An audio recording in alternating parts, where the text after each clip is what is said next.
பூக்கள் சுவைத்திடும் பனியே, பூவில் படர்ந்த பனித்துளியே, இருட்டை வீழ்த்தும் பேரொழியே, என் அன்னை தமிழே, என் மொழியே, உனக்கு என் வணக்கம், அவைக்கு என் மறுவணக்கம். அனைவரையும் வணங்கி நல்ல கருத்துக்கள் ஏவி எனது பார்வையில் சுதந்திரம் என்ற தலைப்பில் பேச இருப்பது 5ஆம் வகுப்பு படிக்கும் தாசே பணிமலர். தாய் திருநாடு என் இந்திய நாடு, அழித்தோம் ஆங்கிலேயர்களை வேரோடு, போராடிய தியாகிகளின் புகழ்பாடு என்று எல்லார் வார்த்தைகளிலும் எல்லார் வாழ்த்துக்களிலும் மட்டுமே இருக்கிறது சுதந்திரம். தொலைக்காட்சிகளிலும் அலைபேசிகளிலும் அரசு விடுமுறை நாள் என்பதால் மட்டுமே தெரிகிறது சுதந்திரம். சுதந்திரம் சுதந்திரம் சுதந்திரம், விடுதலை விடுதலை விடுதலை, வீர் கொண்டு எழுந்த வார்த்தைகளில் மட்டுமே இருக்கிறது சுதந்திரம். எது சுதந்திரம்? நம் நினைத்த நேரத்தில் எழுவதும், நினைத்த நேரத்தில் எழுவதும், நினைத்த இடத்திற்கு செல்வதும், நினைத்த செயலை செய்வதும் சுதந்திரம். எது சுதந்திரம்?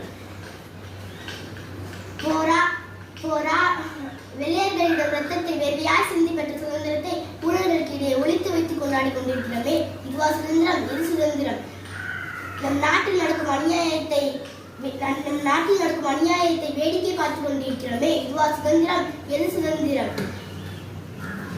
என்று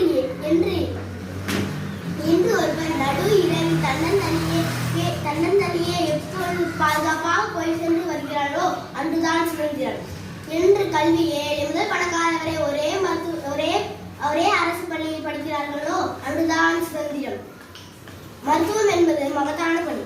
மருத்துவம் அது ஏழைகளுக்கு எட்டாக்கனியாக இருக்கின்றன. எப்பொழுது அனைத்து மக்களும் ஒரே அரசு மருத்துவரிடம் எப்பொழுது சிகிச்சை பெறுகிறார்களோ அன்றுதான் சுதந்திரம். எனது பார்வை சுதந்திரம் என்பது மற்றவர்கள் சுதந்திரத்தை கெடுக்காமல் தடுக்காமல் ஒவ்வொருவரும் தனது கடமையை எப்பொழுது சரிவர செய்கிறார்களோ அன்றுதான் சுதந்திரம். அன்று நான் மாத்தடி சுதந்திரம் கிடைத்துவிட்டது என்று.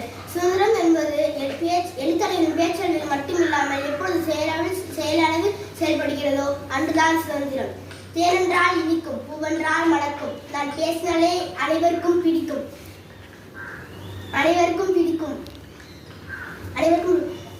முடிவில் வணங்குவது நல்ல பழக்கம். அனைவருக்கும் வாய்ப்பிற்கு நன்றி, வணக்கம்.